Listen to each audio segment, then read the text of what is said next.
पूर्वी सदन शेतकरी असो या लहानातला लहान शेतकरी यांच्याजवळ बैलजोडी असायची. काळांतराने मजूर टंचाई भासू लागल्याने शेतकऱ्यांना शेतीचे कामे करण्यासाठी बऱ्याच अडचणींना सामोरे जावे लागत असायचे. काही शेतकऱ्यांनी मजुराअभावी शेती करणं देखील कमी केल्याचे दिसून येत आहे.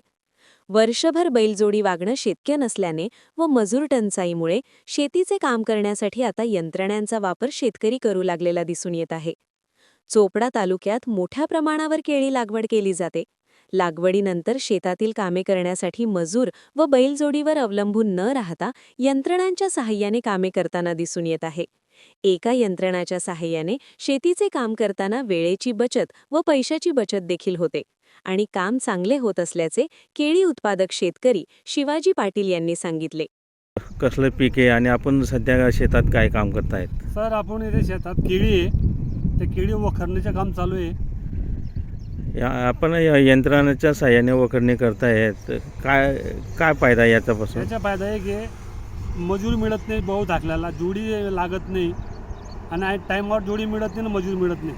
त्याच्यामुळे यंत्राच्या सहाय्याने मी वखरतोय, रोटा करतोय. रोटा कर तर जोडी जर राहिली तर मग त्याला वर्षभर जोडी कधी राहिली तर आपल्याला फक्त आम्ही केळी दोनच हवा करतो. मग ती जोडी 12 महिने अंगावर पडते. त्याला 12 महिने चारा खाऊ घ्यावं लागतं, ते घ्यावं लागतं. त्याच्यापेक्षा 2च दिवस म्हशीचं काम असतं, नंतर जोडीचं काम राहत नाही. म्हणजे आता बैलजोडी सहसा कोणी वापरत नाही.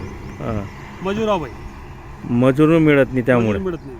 अच्छा, आता हे जे यंत्रणा आहे हे यंत्रणाला काय म्हणतात? त्याला कुळसीविटर म्हणतात. याच्यापासून का शेतातले कुठले कुठले कामं होतात? त्याच्यातून सगळं तुमच्या रोटाविटर होतो, वखर होतो, टिलर होतो, माती लावणे होते. 4 कामं होते याच्यापासून. अच्छा, जर मजुराच्या साहाय्याने आपण आणि बैलजोडीच्या साहाय्याने ते कामं केले तर त्याच्यात आणि याच्यात काय फरक आहे? याच्यात वेळ वाचतो, पैसा वाचतो, काम चांगलं होतं. काम चांगलं आणि म्हणजे आपण याच्या यंत्रणाच्या साहाय्याने स्वतः काम करू शकतो. स्वतः काम करू शकतो. मजुराचे आपल्याला थोडक्यात आज मजूर भेटत नाही, त्याच्यामुळे आपण स्वतः काम करावं लागतं. काम करावं लागतं आहे.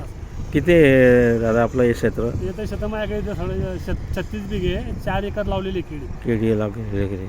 काय नाव आहे दादा आपलं? शिवाजी एकनाथ पाटील, माचला, तालुका चोपडा. ओके.